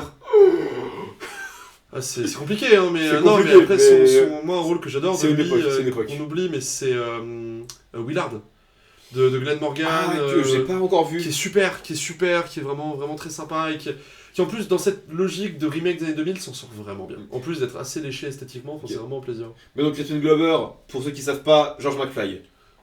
Oui, ou alors cet individu qui, dès qu'il vous regarde dans les yeux, vous donne à peu près envie de vous jeter quelque part plutôt que de continuer de le regarder. Autre film d'exorciste, alors plus sympa, alors là ça va être mes deux petits chouchous, je les mets en avant, voilà mes deux préférés. May the Devil Take You 1 et 2 de Timo Giajanto. Alors Timo Giajanto, c'est un auteur que vraiment j'adore. Alors il s'était déjà fait remarquer avec Kimo Stambol, alors c'est un Indonésien, sous le duo Mo Brothers. Alors ils ont fait un court-métrage que j'ai pas encore vu qui s'appelle Dara, qui a la réputation d'être bien gore. Ensuite ils avaient fait Macabre, qui était une espèce de relecture d'à l'intérieur, mais qui est bien vénère aussi. Okay. Ils avaient fait Killers, qui était un film bien perché, où un tueur en série se fait poursuivre par un flic. C'était bien fucked up, mais c'était vraiment super. Ils avaient fait Headshot, qui était un espèce de sous The Red, toujours aussi énervé. Tu me l'as conseillé, j'ai le Blu-ray, je l'ai pas entendu. C'est super, Headshot. Enfin super, l'histoire a aucun sens, mais t'inquiète. Ensuite, mais ils sont séparés. Comme relativement souvent en Indonésie. Oui, avec Timo Giajanto. Oui. Alors, et Timo Giajanto a continué en solo. Alors, il a bossé avec Gareth Evans, Dieu. Il a participé au segment de VHS 2 en faisant Safe Haven, qui est de loin un des meilleurs segments de VHS. Toujours de la saga VHS, toujours dans la saga VHS, il a réalisé le deuxième meilleur segment, à savoir The Subject, dans VHS 94, qui est, pour ceux qui l'ont vu, Doom, l'adaptation de Doom. Et pour les curieux, VHS 85 vient de sortir sur Shudder. Ouais, que j'ai pas encore pris le temps de le voir, c'est prévu. Mais avec le segment de Scott Derrickson. Oui, et le segment de... Il n'y a pas le segment de celui qui fait The Ritual, David Bruckner. Je crois qu'il est dedans. Et ensuite, donc, Timo Giajanto, il a fait d'autres films, il a fait l'excellentissime The Night Comes For Us, alors excellentissime scénario qui n'a aucun sens, mais peut-être un des films de baston les plus vénères et les mieux mis en scène. Vraiment, c'est un vrai plaisir. Et en fait, c'est qu'un réalisateur qui est jamais démonstratif, mais qui est toujours inventif. Ouais, Bruckner est bien sur 85. Voilà. Il a toujours une idée pour amener un peu de fun, pour amener du didactisme dans ses films. Et en fait, May the Devil Take You 1 et 2, imaginez un peu un croisement entre Evil Dead, alors les deux premiers de Sam Raimi, et un petit peu celui de Fede Alvarez, James Wan, et on va dire certains... Alors ça peut paraître compliqué, mais l'exorciste du Vatican, on y reviendra juste après. Mais en fait, alors pourquoi ça? Evil Dead pour le côté mise en scène un peu fofolle, qui va avoir quelques images, et surtout qui fait quelques images bien marquantes, et surtout le côté maison abandonnée quelque part, groupe qui aurait une malédiction, pouf, ça tourne mal. James Wan pour certaines scènes de tension absolument brillantissimes dans le 1 comme dans le 2, et... L'exorciste du Vatican pour la connerie du script, surtout dans le 2. Bref, toi tu as vu le 1, pas encore le 2. C'est ça. Qu'est-ce que t'en penses de May the Devil Take You? Alors, il y a des choses que je le confonds avec un autre film parce que je l'ai découvert dans un mouchoir de poche avec un film qui s'appelle Wither. Je l'ai revu hier soir, donc t'inquiète, je suis au taquet. Parce que, en gros, je me faisais des Evil Dead-like à ce moment-là. Et donc, comme tu dis, May the Devil Take You, c'est le... Oh là, l'articulation était aux abonables. C'est le Evil Dead indonésien. Que le diable vous prenne. C'est le Evil Dead indonésien, et Wither c'est le Evil Dead scandinave qui est suédois, si je ne m'abuse. Ouais. Et donc il y a des choses que je confonds un peu certaines scènes des deux, mais je veillerai. Mais les deux sont assez tarés, vraiment, dans l'ensemble, et vraiment récréatif à voir. Ça, n'hésitez pas à y aller. Bah, en fait, Le 1 est sur Netflix, le 2 est sur Shudder. ouais, bah en fait, ce qui est passionnant avec May the Devil Take You, c'est que, au-delà de retrouver la générosité caractéristique de Giacinto, c'est-à-dire qu'il y a de la torture à base de poupées, à base de poupées vaudou, il y a du visage arraché, il y a de la langue, il y a de la langue qui bave, enfin vraiment, c'est bien craspec, il va vraiment singer Sam Raimi sans pour autant le copier. C'est-à-dire qu'il va avoir un côté beaucoup plus proche du Evil Dead de Alvarez, avec un côté très sale ambiance, vraiment c'est pas très drôle, May the Devil Take You 1. Et May the Devil Take You 2, alors que moi je trouve vraiment meilleur, déjà parce qu'il est un peu plus resserré scénaristiquement, les deux films ont malheureusement un petit ventre mou. Il va pousser encore un peu les putters, c'est-à-dire que c'est un peu plus inventif en termes de mise en scène, et pourtant ça a été déjà bien dans le 1, il y a quelques plans... c'est-à-dire que pour filmer un dialogue, ce que j'adore, il va foutre la caméra sur la table et faire suivre des objets, enfin c'est vraiment assez rigolo. À nouveau, il y a de l'effet gore dans tous les sens, il y a du visage arraché, il y a de l'os qui part, enfin vraiment c'est bien crasse-bec. Et le 2 va également élargir une certaine mythologie, en amenant quelques visions assez folles, notamment vers la fin. Donc non, mais The Devil Take You, c'est vraiment inventif, et c'est de loin ce que Netflix peut proposer parmi les meilleurs titres de Netflix en termes d'horreur. C'est dommage qu'il l'ait pas produit. Si, le 1, je crois qu'ils ont participé, ça m'étonnerait pas, parce que le 1 c'est un film original. Oui, mais beaucoup de films originaux sont des rachats. Typiquement, pendant le confinement, il y avait La Plateforme, qui n'est pas du tout une pro Netflix, qui était un film espagnol racheté par Netflix. À vérifier, mais il me semble qu'ils ont des billes quand même. Mais en tout cas, à vérifier. Pareil pour Squid Game, pareil pour La Casa des Papel, bref, c'est beaucoup de rachats. Vraiment, découvrez ces deux petits films-là, après découvrez en général la carte de Timo Giacinto. Et si jamais les deux films vous plaisent, continuez un petit peu en Indonésie, c'est-à-dire qu'il y a Queen of Black Magic de Kim Ostambol, qui est vraiment, vraiment super aussi, qui est très très très très gore. C'est pas lui qui avait fait Satan Slave? Non, justement, scénariste de Queen of Black Magic, le scénariste c'est Joko Anwar, qui lui avait fait Satan's Slave 1 et 2, Pengabdi Satan, qui, alors le 1 étant le remake d'un film des années 80, qui est pas nécessaire pour voir l'original, mais qui a des connexions malgré tout, et le 2 qui est sorti il y a pas longtemps, qui est vraiment, alors en revanche, May the Devil Take You, c'est assez effrayant, les deux Satan's Slave, c'est vraiment terrifiant, en revanche, En tout cas, moi, c'est vraiment des films qui me font très très très très peur, surtout le 2. Ok. Et quitte à partir en Asie, est-ce qu'on parlerait pas un peu de ce qu'a pu faire, que ce soit en tant que réal ou scénariste, Na Hong-jin? Alors, Na Hong-jin, qui avait fait The Strangers, qui avait beaucoup marqué à l'époque, qui m'avait fait très très peur, The Strangers, qui m'avait vraiment terrifié, et qui a également produit et écrit The Medium de Bong Joon-ho, qui est un réalisateur sympathique, qui avait fait Shutters et... Twins, je crois, un truc avec des jumeaux, mais qui était sympa. Et donc Strangers, on est en Corée, Medium, on est en Thaïlande. Ouais, alors le problème, moi The Medium, que j'avais vu il y a pas longtemps, alors The Medium, j'ai souvenir de quelques scènes vraiment effrayantes. J'ai aussi souvenir de 2h30, qui était bien long. Pour le coup, je crois qu'il fait 2h15, et Strangers, par contre, fait 2h35. Ouais, c'est des films qui sont beaucoup trop longs, en fait. C'est le seul défaut que je leur donne maintenant, et ça reste des films qui sont assez effrayant. Enfin, moi, The Medium, j'ai souvenir de la fin de The Medium qui est vraiment terrifiante. Ouais, je l'ai vu très récemment, The Medium. Il y a. Non, The Stranger, pardon. Stranger très récemment, et The Medium, la fin, ouais, elle est.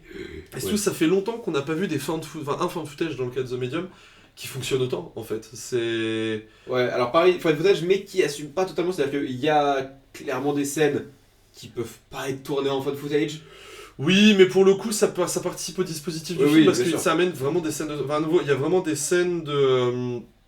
comment dire, vraiment des scènes où juste le possédé sourit et qui sont terrifiantes. Ouais. Enfin, vraiment, c'est... Ouais. Enfin, vraiment, The Medium, moi je recommande. The Stranger, je l'ai pas vu depuis sa sortie, donc ça fait quelques temps maintenant. Mais moi j'ai un souvenir vraiment terrifiant. The Medium, vraiment, allez-y à fond. Ça, et alors un autre film que j'ai dans ma liste, L'Exorciste du Vatican, qui était sorti l'année dernière, qui était d'une... Non, c'est cette année Cette année, L'Exorciste du Vatican ? Ouais, c'est possible. Crois, ouais. Qui était d'une connerie sans nom. Totalement débile. Qui est réalisé par Julius Avery, qui avait fait Son of a Gun avec Ewan McGregor, si je dis pas de bêtises, qui était très sympa, qui avait fait Overlord, qui était très sympa, mais un peu long, mais très sympa quand même, qui avait en tout cas une maîtrise technique au service d'un sujet complètement bis qui était à son service. Le seul problème, c'était que il faut vraiment réduire la première partie, et sinon c'est plutôt sympa. Il avait fait Samaritan sur Prime, avec Stallone là, qui était une bonne merde aussi, vraiment de la merde. Et il fait l'Exorciste du Vatican avec Russell Crowe dans le rôle de l'exorciste, qui se place quand même en biopic officiel du père à Morte. Alors, Le film est pas dégueu, mais il vaut le coup juste pour une scène de fin complètement lunaire où les prêtres se jettent des crucifix comme s'ils étaient dans un John Woo. Ça a aucun sens. Alors, Russell Crowe avec un accent italien, ça n'a aucun sens. Russell Crowe qui tape Italie, Espagne en moins de 2 jours sur sa Vespa, ça n'a aucun sens. Le film est très rigolo, mais c'est... Waouh. j'aime beaucoup le comparer à Malignant, c'est-à-dire que là où Malignant... Malignant est un peu plus généreux quand même. Ouais, mais les deux sont tout aussi teubés. C'est des authentiques nanars, ça on peut pas leur retirer. Les ça. deux sont tout aussi teubés. L'écriture mais des deux films, c'est tout aussi waouh. généreux. Les deux sont vraiment écrits comme des films d'action, mais l'un pour les films d'exorcisme et l'autre pour... Les Giallo. Je sais même pas ce qui est censé être Malignant. C'est censé être un Giallo, c'est vendu comme tel. En tout cas, James Wan l'a pensé comme un Giallo. Ce qui, quand tu le vois, ne saute pas aux yeux tout de suite. Non, parce que genre, on me dit Diallo, je pense couleur vive, et c'est pas ce qui transparaît de Malignant. Non mais moi ça me rappelle Jon Favreau qui sur Iron Man 1 dit ouais ça m'a rappelé la prod d'un film indé. Non. Non. Non, mais c'est en fait l'exorciste du Vatican, ce qui était le plus amusant. Après moi je peux pas empêcher de me dire, je vois plus de liens entre l'exorciste du Vatican et l'exorciste qu'entre l'exorciste Dévotion et l'exorciste. Et en vrai, Ah bah... c'est triste mais c'est vrai. Ah bah n'est-ce pas. Non mais c'est assez fascinant, mais c'est vraiment un film qui est très rigolo. En tout cas, et qui en plus est pas trop long, il fait moins de 2 heures. Enfin Ouais. vraiment c'est... Enfin, en tout cas, c'est un authentique nanar dans l'écriture, comme on en fait que trop peu, faut vraiment garder ça. Et moi ce que j'attends c'est les 500 suites, je crois il y a 499 portes dans le film. Enfin, c'est un truc, il y a une Ouais. espèce de lore dans le film où il y a 1000 portes, je sais plus combien. Moi j'attends les suites, j'attends vraiment les suites où il va Moi aller aussi. les fermer une par une. Ça... Tant qu'on est sur les films teubés, vas-y. est-ce qu'on... Alors, celui-là je vais en parler solo parce que tu l'as pas encore vu, mais... Et tu le verras peut-être pas, on ne sait pas. Mais, y a-t-il un exorciste pour sauver le monde, Je suis pas là. a.k.a. l'exorciste en folie, a.k.a. Repossessed, Ça me donne tellement envie de le voir, c'est faux. avec Leslie Nielsen et Linda Blair.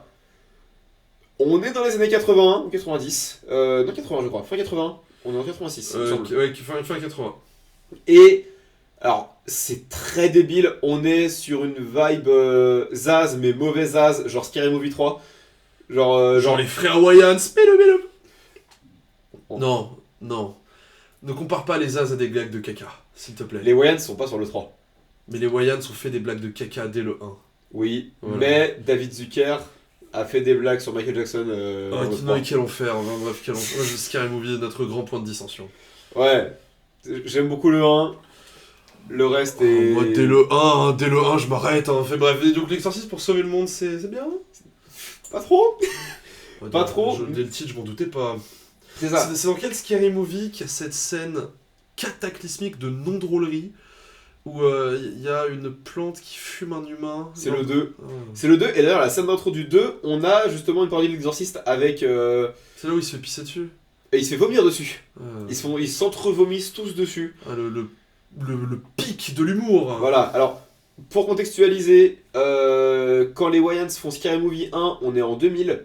Donc c'est-à-dire cette vague de parodies de merde avait pas encore démarré avec les deux salopards. Friedberg et Setzer. Voilà, les deux salopards. Sauf que ce qui se passe, c'est que les Weinstein, voilà, qui au-delà d'être des humains de merde, sont des producteurs de merde.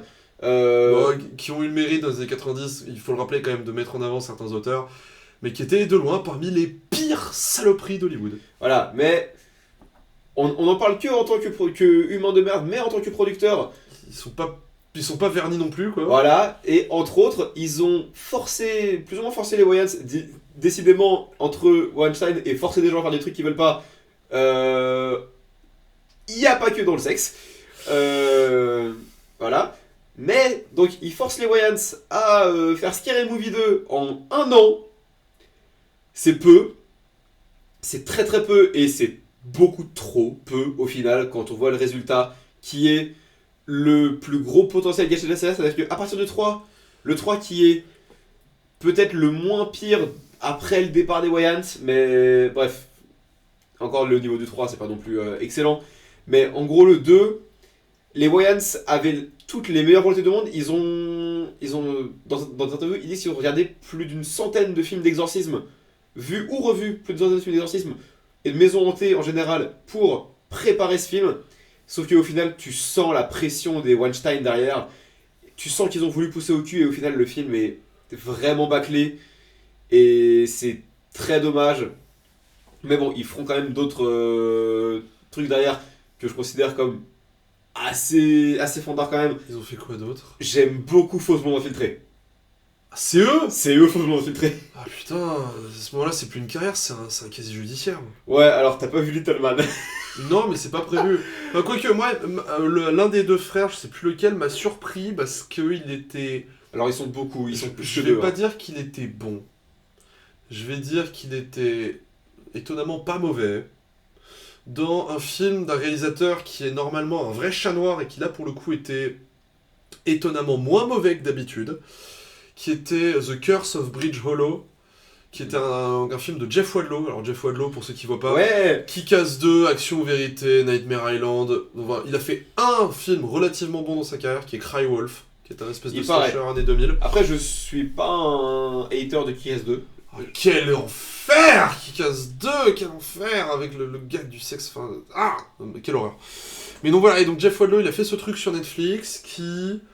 J'en avais parlé dans mon bilan, que d'ailleurs je ne finirai pas, c'est trop long, enfin bref, voilà. Mais j'en avais parlé rapidement, en gros, c'est un peu comme une maison hantée, c'est-à-dire c'est trop long, ça c'est sûr, mais si vous êtes preneur de gags un peu bêta, de sincérité, de générosité, allez-y, c'est assez rigolo pour tenir la route. Comment ça s'appelle? The Curse of Bridge Hollow. Et puis...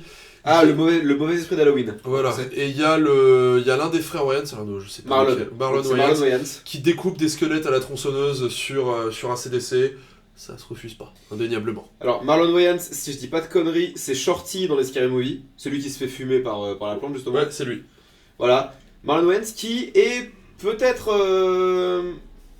Après, ils s'en sont tous plus ou moins bien sortis, c'est-à-dire que bah, dans le lot, le réal, c'est Kenan Ivory Wayans, qui est bah, du coup le réal des deux premiers Scary Movie, le réal de Faussement Infiltré, de Spoof Movie qui est une très bonne parodie de Hood Movie.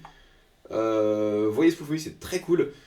Et après dans le lot, il y a Damon Wayans, je crois que c'est Damon, qui est bah, le père dans Ma Famille d'abord. J'avoue que j'ai jamais vu. Alors c'est très cool, Ma Famille d'abord, c'est assez marrant. Et donc Marlon, qui est bah, vraiment plus le scénariste du groupe pour le coup, qui a écrit les deux Haunted House, qui sont donc des parodies, qui sont les scary movies du film paranormal, en gros. Ah, quelle chance. Moi, n'étant vraiment pas client de leur style, c'est pas... Je mets pas ça dans mes listes. Avec notamment les deux parodies plus ou moins Paranormal Activity. Et dans chaque film, t'as d'autres parodies, et notamment dans le 2, une parodie de Possédé, justement, on y revient. Et les deux sont dans une veine scary movie moins, disons. Ok. Voilà. Bah, si on reste sur les films relativement sympathiques, moi j'ai alors, plutôt un peu... Tu vois, on va plutôt repartir sur les daubes.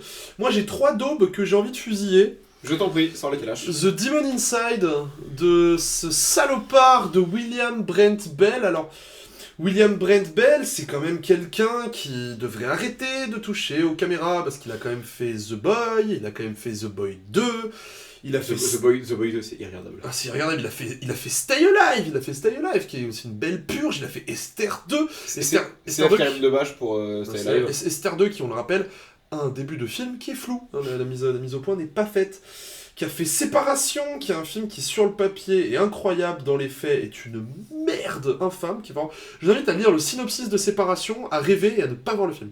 Ça, et il a fait The Devil Inside. Alors The Devil Inside, bah c'est ça, vous prenez tous les clichés du film d'exorcisme, vous le mettez dans un même truc, ça fait 1h23, ça arrive quand même à être chiant. C'est pas cette connerie où sur l'affiche t'as un perso qui a une croix à l'envers sur la lèvre? Si, c'est celui, Ouais, ok. où dans la même affiche, t'as une nonne avec des yeux blancs. Ouais, j'ai Voilà. le DVD de ce truc là. C'est irregardable, enfin vraiment c'est hyper dur, et ouais, William Brent Bell, faut vraiment qu'il arrête. En deuxième film bien pourri, Une proie pour le diable, de Daniel Stamm. La proie du diable, non? La proie du diable, pardon. Ah, c'était pas bien, ça. Daniel Stamm qui avait fait un film sympa, qui était Le Dernier Exorcisme, qui Ouais. était un found footage assez malin, et qui en plus d'être assez malin, avait le mérite d'amener un personnage assez unique dans le paysage du film d'exorcisme. C'est un personnage qui se fait passer pour un croyant qui ne l'est pas. C'est un personnage cynique qui était plutôt sympa, le film était assez efficace, bon sa suite l'est vachement moins. suite écrite par Damien Chazelle. Damien Chazelle. Et alors, Daniel Stamm, alors, à son crédit, il a fait un truc qui a relativement bonne réputation qui s'appelle 13 Sins, 13 Sins. Pourquoi pas, mais toujours est-il que La Proie du Diable, c'est vraiment de la merde. Alors, en plus d'avoir un bon sous-texte bien dégueulasse sur l'avortement. C'est ça, si tu te fais avorter, bah, tu mérites d'être possédé. Voilà ça, et non, déjà, si tu tombes enceinte, hors dehors du mariage, chétane. Bah non, mais aussi. Déjà, tu cherches. Voilà. Et si tu t'avortes, bah meurs, en fait, simplement. Voilà, bref, bon gros film de merde, et qui surtout, en fait, comme d'habitude, ne fait pas peur. C'est-à-dire, qu'est-ce que le film emploie pour faire peur, hein, dès le début du film? Des petites filles. Ouh. Voilà, vraiment une bonne grosse merde. Alors moi, il y en a un dernier que j'aime pas du tout. Alors, qui va en plus permettre de rebondir sur un film qui, lui, pour tout coup, est plutôt sympa, qui est Délivre-nous du mal. De Scott Derrickson. Alors, Scott Derrickson, on le connaît évidemment pour Sinister, qui est un très bon film, pour Black Phone, qui est très sympathique. Pour Doctor Strange, mais en fait, peut-être un des meilleurs du MCU. Oui, potentiellement, mais on oublie un truc avec Scott Derrickson, c'est que ça reste un catoporn, hein, et il faut voir Hellraiser 5, il faut voir Délivre-nous du mal, enfin, nous, Sinister, on le voit pas trop, parce que c'est quand même bien glauque. Mais Délivre-nous du mal et Hellraiser 5, c'est du pur catoporn, en fait. Et même Black Phone, on l'oublie, mais il y a ce personnage qui fait « Merci Jésus ». Merci Jésus de nous avoir sauvés. C'est ça, et ça m'a pas marqué, je l'ai revu très récemment pour le coup, mais ça m'a pas marqué. Si, la petite fille qui prie Jésus dans sa petite maison de poupée. Ah si. Et moi, Black Phone, n'empêche, il y a un truc qui m'explose de rire. C'est le personnage qui veut draguer sa camarade de classe, qui lui parle pas. À la fin, ça passe dans tous les journaux qu'il a tué quelqu'un. Et elle le regarde genre, tu me plais bien maintenant que tu as buté un homme. Enfin, je sais pas, c'est assez amusant. Pas de main in a nutshell. Mais c'est ça, et en fait, Délivre-nous du mal, bah c'est pas bien en fait, avec Eric Bana qui... Alors bon, je dis c'est pas bien. C'est mieux que La Proie du Diable, Devil Inside, Lazarus Effect, qui est pas vraiment un film d'exorcisme, plus un film de possession, mais qui est un des pires films dans le domaine, qui a un sous-texte dégueulasse sur les femmes, l'avortement, la vie après la mort en général, enfin bref. Lazarus Effect, c'est vraiment un enfer. En plus, je me rappelle, j'ai vu dans une soirée un double programme avec Pyramide de Grégory Levasseur, c'était une très bonne soirée. Pas du tout. Mais non, je l'ai vu au ciné à l'époque, Pyramide. C'est dur. Je me rappelle juste avoir entendu un gosse qui criait pendant les bandes annonces. Moi, je me rappelle... Il y avait un gosse dans la salle pour Pyramide. Je me rappelle y aller en me disant « Ah, ça va être trop bien !» et voir le Anubis numérique et faire... Ah. Non, et vraiment, enfin, c'est vraiment très très compliqué, c'est vraiment hyper dur. Mais vraiment, Délivre-nous du mal a le mérite pour lui d'avoir une ambiance qui fonctionne à peu près. Je t'avoue que je l'ai pas vu. Bah, on n'est pas dans Sinister, mais ça fonctionne à peu près. Mais il y a vraiment un script qui est vraiment non-sensique. Pour ce qui est de rester chez Derrickson et Emily Rose. Emily Rose, voilà. Qui est un peu catoporn aussi, hein. Qui est un peu catoporn, mais qui fonctionne plutôt bien. Qui en plus mélange le film de... C'est lui qui mélange le film de procès. Ouais, c'est ça. Et voilà, qui du coup arrive à s'en sortir comme ça. C'est pas mal. Bah, film de procès, Conjuring 3, qui... C'est compliqué. T'inquiète, il était possédé, et je te jure, c'est vrai. Non, enfin... Conjuring... Bah, après, les Conjuring, c'est pas vraiment l'exorcisme. Enfin, le 1 est à peu près ça. Le 1 est un film d'exorcisme. Ouais, mais après, c'est plus de la possession. Mais l'exorcisme, enfin, Conjuring 3, quel cauchemar. Et en plus, le 4, qui ne font pas du rêve non plus. Hein. On avait parlé de la Nonne 2 en avis rapide, mais la saga Conjuring, c'est un peu comme Saw, hein. C'est... Arrêtez, vraiment arrêtez. Enfin, c'est vraiment compliqué. Et d'ailleurs, ça me fait penser, vu qu'on est sur James Wan, pour revenir rapidement sur May the Devil Take You 1 et 2. Le 2, c'est un peu le Insidious 2 par rapport à Insidious 1. C'est-à-dire, c'est plus bête, mais ça tente plus de trucs. Ok. Voilà. Parce que et le 2, d'ailleurs, cite ouvertement Insidious 2 dans une scène. J'ai parlé un peu de ciné d'horreur indonésia avec un mec qui me dit ouais non ciné d'horreur indonésia je connais que Rocky Soria. Je dis ouais mais c'est de la merde. Oui, non. Voilà. Pas, mais vraiment, Indonésie, faut vraiment creuser. Alors faut pas avoir peur de se faire mal, tout n'est pas bien. Mais déjà, tout Timo Tjahjanto, tout Kimo Stambol, et d'ailleurs son dernier film Ivana est sorti et est hyper bien. Ok. Tout Joko Anwar, vous pouvez y aller. Gareth Evans, vous pouvez y aller aussi. Enfin, il n'est pas vraiment indonésien, mais bref, ces films sont super. Parce que globalement, Rocky Soraya, si vous avez un compte Netflix, vous êtes forcément tombé sur des recommandations de ces films. Si vous aimez l'horreur, c'est-à-dire que c'est à lui qu'on doit The Doll 2, Sabrina, Kuntilanak, The Third Eye 2. Kuntilanak, ça se tient encore. Ça, c'est à la limite, mais... En fait, l'avantage de Kuntilanak, c'est qu'il y a eu une suite, il y a eu des suites même. Le 3 est sur Prime, et le 3 est pas bien, hein. Mais au moins, enfin, on va dire, Kuntilanak, c'est rigolo. Là où The Doll et Sabrina... si, c'est rigolo, Kuntilanak. Je veux dire, c'est tellement crétin que c'est rigolo. En fait, Là où The Doll, c'est chiantissime, en fait. Genre, The Doll, enfin... Robert The Doll, genre, l'affiche vend du rêve. Et le film, putain...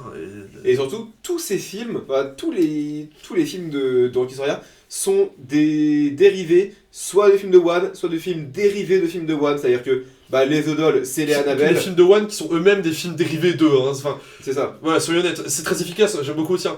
Mais voilà, on va dire que l'originalité n'est rarement prête, sauf dans, bizarrement, Malignan, quelque part. Hein, c'est... comme quoi, transformer le cancer en un monstre, ça fonctionne. Hein. C'est ça, parce que The Doll, c'est Annabelle, Kuntilanak, c'est Conjuring, et The Third Eye, c'est totalement Insidious. Mais totalement. C'est Insidious version encore plus débile que peut l'être déjà Insidious 2. Enfin, mais honnêtement, j'avoue, The Third Eye, c'est peut-être un de ceux que j'aime bien aussi, The Third Eye. C'est un des petits plaisirs coupables. Mais très coupable là. Mais je lui, on va dire, il a un casier ton plaisir là. Mais je donne au crédit de ce salopard que je passe un meilleur moment devant ces films que devant. À tout hasard, William Brent Bell, tu vois, c'est... Ou l'exercice d'émotion. Ouais, tout plutôt que revoir ça. Mais je sais pas, au moins, en fait, Sabrina... Tu veux revoir un coup mourir ? Alors, pas de ça, pas de film fasciste à ce micro. Pas de Vaincre ou mourir, pas de Sound of Freedom, pas de tout ça, pas de ça chez moi. J'ai pas vu Sound of Freedom, mais... Pas de ça chez moi. Mais non, on va dire, au moins Sabrina, il y a un truc... En fait, on peut pas lui enlever un truc à Rocky Sauraya, c'est qu'il a des affiches trop bien. Oui. Alors, juste fun fact... Genre, vraiment, vous laissez pas avoir par les affiches. Hein. On a pris les balles pour vous, épargnez-vous ça. Mais, faut avouer que les affiches de Sabrina, elles ont quand même vraiment de la gueule. Alors, j'ai toujours cru que Sabrina était The Doll 3, mais il y a un The Doll 3. Alors, je vais même... qui est dispo sur YouTube, pour ceux qui veulent. Je vais même pousser, c'est-à-dire que The Doll, en fait, comment dire... Alors, Sabrina, si je dis pas de bêtises, c'est un dérivé... De The Doll. Et Sabrina, il y a plusieurs suites. Alors, si jamais j'essaie d'être à peu près correct. Alors, voilà, The Doll, il y a The Doll 2, il y a The Doll 3. Il y a Sabrina, et je crois même qu'il y a un Sabrina 2. Mais je sais pas si c'est officiel, en projet ou quelque chose. Pas du tout, je t'avoue. The Third Eye. Mais voilà, et alors Kuntilanak, je viens de vérifier, il n'a pas réalisé le 3. Il n'a pas réalisé le 1. Ok. Le 1, c'est Rizal Mantovani. Et il l'a produit ou... je crois... Ou écrit ou une chose du genre, mais... je ne trouve rien au sujet, mais il est peut-être quelque part derrière. D'accord, si c'est pas le cas, my bad. Mais Kuntilanak, le 3 est sur Prime, et voilà, j'invite les gens à voir le 3, parce que c'est vraiment... Enfin, c'est vraiment rigolo, quoi, c'est vraiment très bête, mais c'est vraiment rigolo. Et si on reste sur l'exorcisme, on a le pendant super-héroïque avec Constantine. Oui. Fait par Francis Lawrence. Alors Francis Lawrence, évidemment, Hunger Games, à partir du 2, c'est pas lui le 1, oui, mais à partir du 2. Slumberland, qui était sorti l'année dernière sur Netflix, qui est pas mal, avec Jason Momoa. Red Sparrow, avec Jennifer Lawrence, qui est super. J'ai pas vu non plus, super, mais... Qui est la mise en abîme de elle, après la mise en ligne de ses photos de nu. D'accord. Sur internet. Okay. En tout cas, c'est elle qui l'a vendu comme ça, et honnêtement, ça peut être intéressant. C'est vraiment pas mal. On va dire que... Je suis une légende aussi. Ouais, sous le tapis. Non, c'est pas mal aux 2 tiers. C'est pas mal aux 2 tiers. On va dire que c'est un technicien très compétent et qui avait fait Constantine, adaptation d'un comics de chez DC. Alors, faut partir du principe qu'il y a une scène post-crédit avec Shia LaBeouf en ange. C'est quelque chose qu'il faut s'imprimer. Mais c'est quelque chose qui est pas mal, Constantine, qui est pas mal. C'est cool, franchement, Constantine. Qui a le mérite d'amener Keanu Reeves vers un autre terrain que Matrix ou John Wick. C'est-à-dire le non-jeu. Voilà, et qui fonctionne pas sur tout, mais qui amène quelque chose comme d'assez noir, on va dire. Il y a un côté Hellboy dans Constantine qui est pas mal, un peu, ouais. Alors sans avoir le talent de Del Toro. Il y a un côté très pulp aussi, qui est assez fun, avec toutes les scènes dans l'autre monde, entre guillemets, qui est assez rigolo, avec notamment cette image, je crois, je suis à peu près sûr dans ce film-là, tu vas pouvoir m'aider, l'exorcisme par le miroir. C'est la scène d'intro. T'emprisonnes un truc dans le miroir et tu le jettes, enfin c'est assez rigolo. C'est la scène d'intro, ouais. Honnêtement, c'est assez fun, Constantine. Et c'est Constantine. John Constantine pour con. Et en plus, il y a une suite qui est en préparation, si je dis pas de bêtises. Il me semble. Toujours par Lawrence. Si je dis pas de conneries. Ouais, donc vraiment, c'est assez chouette, Constantine, à redécouvrir. Et il y a aussi Et alors- Christopher Landon qui a participé au film d'exorcisme. Alors, juste avant qu'on parte sur ça, Ouais. pour Sid Constantine, je vous conseille aussi les films d'animation Justice League Dark. Oui, il est dedans. Constantine est dans Apocalypse War, ouais. Parce que j'avoue que j'ai vu l'un d'eux, mais je saurais plus te dire lequel. Bah, je l'ai vu dans un état. Constantine est le perso approximatif. principal de Justice League Dark Apocalypse War, qui est du coup la suite de Justice League Dark, où en gros c'est la merde, Batman est aux mains de Darkseid, et il y a une espèce de guerre civile post-apocalyptique sur Terre, avec une résistance menée par la Suicide Squad. En fait, je crois avoir vu des extraits de Justice League de celui-ci. Ok. Et donc il y a John Constantine dedans. Qui est le perso principal, ouais. Ok, bah à voir. Et donc Christopher Landon a participé à ça. Alors tu es bien plus client que moi de Christopher Landon, je te laisse en parler. Donc Christopher Landon qui a écrit et produit L'exorcisme de ma meilleure amie, Qui est sur Prime. qui est sorti sur Prime l'année dernière, dont tu avais parlé dans tes bilans, je me Ouais. rappelle. Et Un film où une élève pisse dans une poubelle. oui, Qui est... qui est possiblement une référence à la scène de l'exorciste où Ryan pisse dans le salon où il est C'est invité. un peu moins classe quand même. Pour... Ouais. Après, globalement, le film est sympa. Le film est sympa. Ouais, enfin je trouve que c'est du Soul Landon, vraiment. En fait, ça a le mérite de déployer un sous-texte assez intéressant, assez mignon sur l'amitié. Et j'avoue qu'en fait, contrairement à London, il a pas ce côté, je vais pas dire cynique, mais conscient. On va dire c'est qu'il a un côté très très premier degré que je lui donne. Alors tous les gags fonctionnent vraiment pas, mais j'ai souvenir d'un film. Alors je l'avais vu l'année dernière, mais je me souviens d'un film assez attachant, assez mignon et qui a quelques scènes assez rigolotes sur la possession. Alors j'ai un truc. Alors j'ai juste le lieu dans un parc pour enfants. Je sais pas si t'as. Ça me sonne pas une cloche tout de suite. Un truc genre avec un toboggan et tout ça, enfin je sais plus trop, mais je me souviens d'un truc relativement sympathique en tout cas, qui est assez inoffensif, mais plutôt attachant, et oui, clairement on sentait la patte de London, et c'est dommage que ça manque d'un petit peu de sang, mais c'était assez amusant dans mes souvenirs. C'est vrai que ça aurait gagné à être un peu plus, un peu plus libéré en termes de.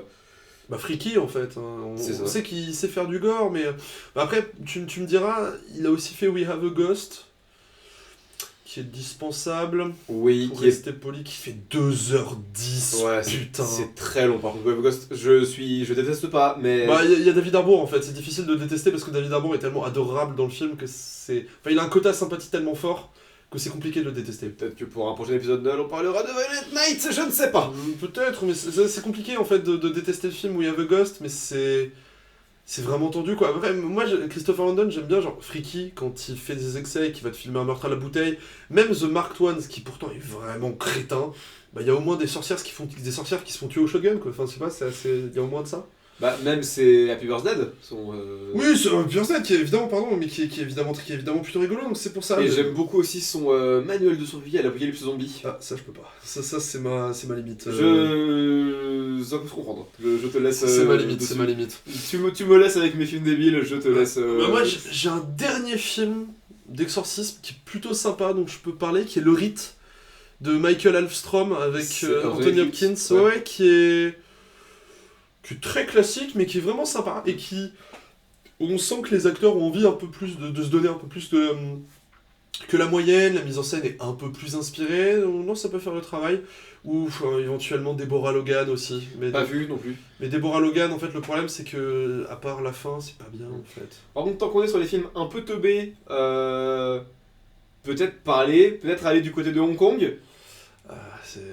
Alors, j'ai pas pu le revoir pour l'épisode, je te laisse y aller, mais très grand film réalisé par un très grand réalisateur. Qui est L'exorciste chinois, alors Sammo Hung, qui est un chorégraphe hongkongais. Il a réalisé que le 2, je crois.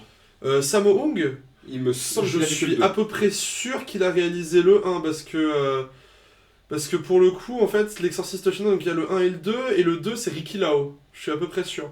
Mais donc Sammo Hung, qui est un réalisateur et chorégraphe hongkongais de génie, en fait, on peut le dire, qui a réalisé Wheels on Mills, qui a réalisé Dragons Forever, T'as raison, c'était l'inverse. Le 2 c'est Ricky Lo, le 1 c'est Sammo Voilà. Hung.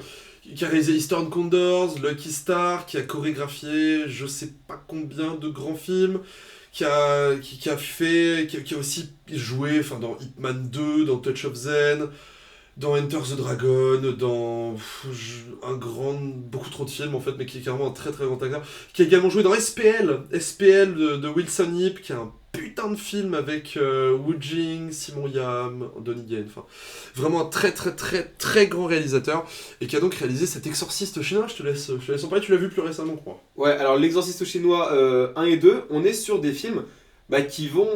Donc, des films un peu d'exorcisme, mais pas trop, qui vont surtout faire la part belle à la comédie et à l'action. Et on est sur de l'action hongkongaise, hein. Donc c'est bien, mis en scène par Sammo Hung, donc c'est bien. Et franchement, c'est un visage différent du cinéma d'exorcisme qu'on n'a pas l'habitude de voir et qui fait franchement du bien. J'ai souvenir d'un film à la fois très étrange et en même temps qui ressemble à tellement rien d'autre que C'est ça, c'est vraiment hyper attachant et le 2 est bien aussi. c'est ça. Moi, si je devais le comparer à un film, ce serait peut-être Histoire de fantôme chinois.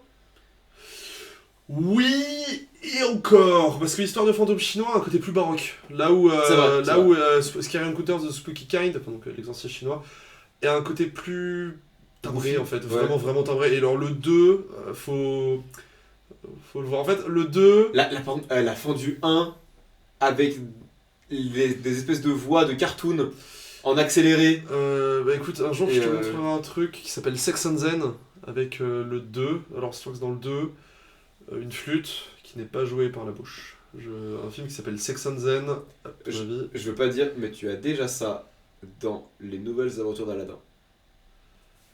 Vraiment savoir aller se faire foutre. Hein. Non mais vraiment, Sex and Zen avec... et en plus dans le 2 il y a Shuki. Et dans le 2 il y a Shuki et c'est trop bien. Shuki les poupées dessins. Non, Shuki c'est trop bien. Et non, en plus Sex and Zen qui est le catégorie 3 le plus rentable à l'international. J'adore Hong Kong. Non, donc oui, donc l'exorciste chinois, donc bref, ça fait déjà une belle liste, on arrive à bientôt 1h26, je propose qu'on arrête là, c'était un format plus court que d'habitude. Plus détente. Voilà, donc plus du name dropping, on essaie juste de donner des noms de films sympas ou de films pas sympas qu'il faut éviter. Bref, on espère que ça vous a plu, n'hésitez pas à partager, commenter, faire des retours, etc. On vous invite évidemment, comme tu dis, à faire des retours. On mettra sûrement sur le compte Insta des stories où vous pourrez nous donner votre petit baromètre des films qu'on aura abordés pendant l'épisode. Si ça vous a plu ou pas, évidemment.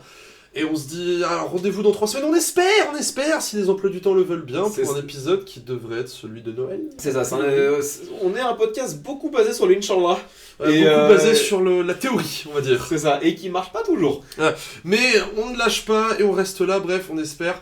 Et on espère que vous serez là la prochaine fois, donc voilà, à plus tard. Merci beaucoup.